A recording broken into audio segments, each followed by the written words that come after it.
बिस्मिल्लाहिर्रहमानिर्रहीम। अस्सलाम वालेकुम माय यूट्यूब फैमिली। उम्मीद करती हूँ आप सब ठीक होंगे। मैं आप सबको वेलकम करती हूँ अपने चैनल इकरा के खाने में। आज जो मैं आपके साथ रेसिपी शेयर करने जा रही हूँ वो है आजकल आपको पता है बारिशों का मौसम चल रहा है, तो हलवा तो बहुत मज़े का लगता है इस मौसम में। तो आज हम बना रहे हैं बेसन का हलवा और इसको बनाना बहुत ही आसान है। बस इसमें जो एक मेन काम है वो है भुनाई का काम। जितनी अच्छी भुनाई होगी उतना अच्छा आपका हलवा बनेगा। और लेकिन इसको हर कोई बना सकता है, बहुत ईजी।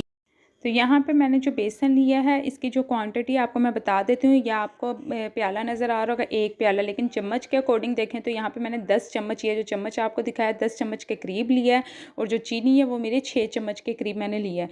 तो बाकी क्वान्टिटी आप देख सकते हैं। खुश्क इसमें हमने जो मेवा है वो यूज़ करेंगे। दूध का कप रखा हुआ आपने देखा है। तो सबसे पहले तो आप शीरा बना लें। शीरा में देखें मैंने जो 6 चम्मच के करीब चीनी डाली थी उसको पतीली में डाल दिया था। और उसी से जिससे हमने चीनी मापी थी उसके साथ ही हमने 3 कटोरी भर के पानी का डाल दिया था।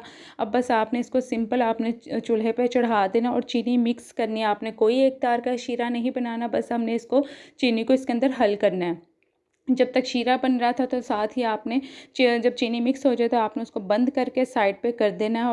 और चीनी को आपने मतलब बंद करके साइड पे रख देना। और उसके साथ ही हमने दूसरी पतीली में हमने अपना हलवा बनाना शुरू कर रहे हैं। तो ये जो चीज़ें आप देख रहे हैं सिंपल, हमने एक कटोरी भर के जिसमें चीनी हमने जिस बर्तन से नापी थी उसी से हमने घी की क्वांटिटी भी घी की उतनी ही रखी है।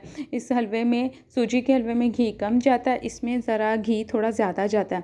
तो यहाँ पर सबसे पहले तो हमने इसमें दालचीनी, हरी इलायची, बड़ी इलायची और लौंग तो ये ज़रूर डालें, क्योंकि इससे बादीपन नहीं होगा, यानी बादीपन मतलब हैवीपन नहीं लगेगा इस हलवे से। तो इसके बाद जब वो 1 से 2 मिनट उन चीज़ों को फ्राई करने के बाद आपने इसमें बेसन डाल देना। और बेसन डालने के बाद इधर ही मेन काम है कि इसकी भुनाई का।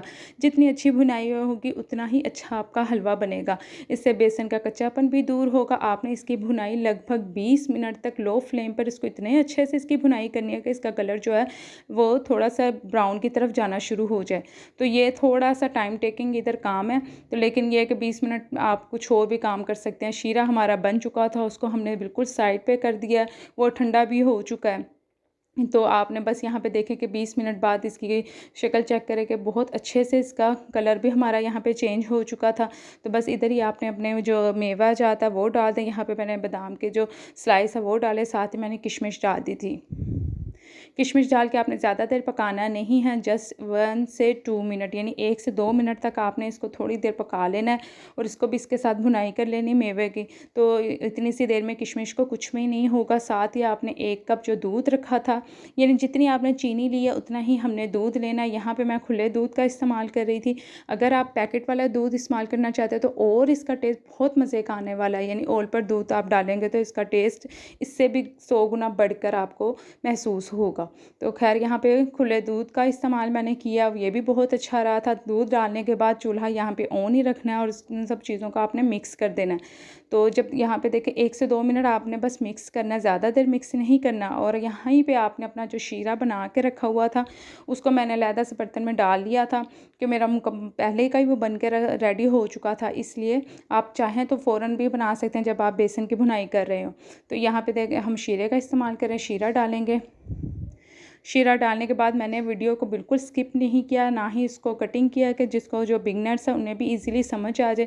बस यहाँ पे अब आपने इसको मिक्स करना है और जल्दी जल्दी आपने मिक्स करना है कि इसमें कोई भी गुठलियाँ बाकी ना रहें। तो अच्छे से यानी यहाँ पे आपने तेज़ तेज़ हाथ चला के इसको मिक्स करते जाना है। तो यहाँ पे मेरा तो था कि वीडियो बहुत लंबी हो जानी तो मैं इसको यहाँ पे कटिंग कर दूँ, लेकिन बस मैंने कहा कि जो बिगनर्स हैं उनके लिए मुश्किल ना हो कि आगे क्या करना है। तो बस आपने फ्लेम इधर लो टू मीडियम रखना है और चम्मच मुसलसल चलाते रहें ताकि कोई लम्स या गुठलियाँ वगैरह ना बने। तो बस यहाँ इस हलवे का काम बस इधर ही ख़त्म हो जाएगा। जब ये हलवा पतीली को छोड़ना शुरू हो जाए, यानी सेपरेट होना, चम्मच के साथ गोल गोल घूमना शुरू हो जाए, तो आपका हलवा रेडी है। अभी यहाँ पे देखें पतीली के साथ चिपक रहा है, तो इसका मतलब ये रेडी नहीं हुआ। तो इसको भी मिक्स करते करते 2 मिनट तो आपके लग ही जाएंगे। अब ये मैं आपको दिखाती हूँ, जब ये अच्छे से मिक्स हो जाएगा तो आपको हलवा कैसा नज़र आएगा। बहुत मज़े का लगता है। स्पेशली आप जब इसको खाएंगे और डबल मज़ा लेना तो आप पराठे के साथ हलवा ट्राई करके देखिएगा, बहुत मज़े का लगता है।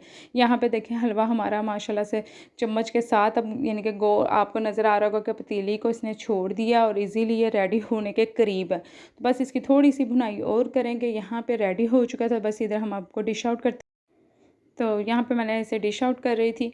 तो माशाल्लाह से हलवे के लुक चेक करें। कैमरे में पता नहीं ऐसा रिज़ल्ट नहीं आ रहा जिस तरह लाइव था, लेकिन ये बहुत मज़े का बना था। जब आप ये रेसिपी ट्राई करेंगे आप सबको ज़रूर इंशाल्लाह पसंद आने वाली। अगर पसंद आती है तो आप सब ने अपना फ़ीडबैक लाजमी मेरे साथ शेयर करना है कि आपको ये हलवा कैसा लगा, और मेरे चैनल इकरा के खाने को फुली सपोर्ट करना है। मुझे इजाज़त दें, मिलते हैं एक नई वीडियो के साथ। तब तक के लिए अल्लाह हाफिज़। Thanks for watching.